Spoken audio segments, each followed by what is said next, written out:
Kag sa number 1, empleyado sa Bacolod City Treasurer's Office ginausisa bangod sang reklamo nga nagapanukot sang tax nga wala naga-issue sang resibo.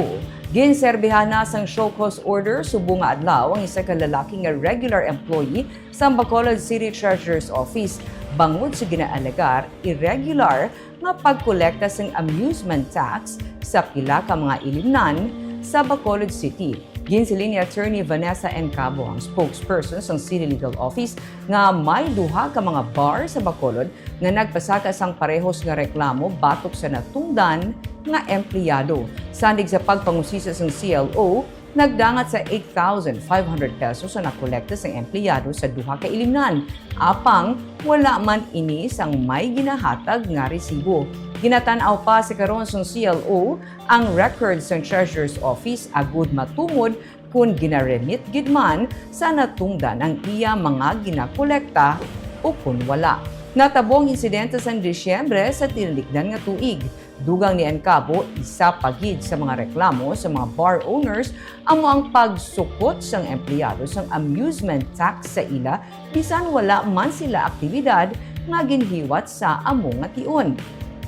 Suno kay Encabo, obligado lamang ang mga establishmento nga magbayad sang amusement tax fee kung may aktibidad sila nga ginhiwat. Ginhatagan na sang CLO sang 5 ka adlaw ang natungdan agud maghatag sang iya nga bahin. Sa tinalikdan nga semana, may isa pagid ka empleyado sang City Legal Office ang ginpapanaugan man sang show cause order bangod wala nagbayad sa iya ginpang order kag nagliab pa sang empleyado sang ilimnan samtang nagapakilala nga empleyado sang CLO.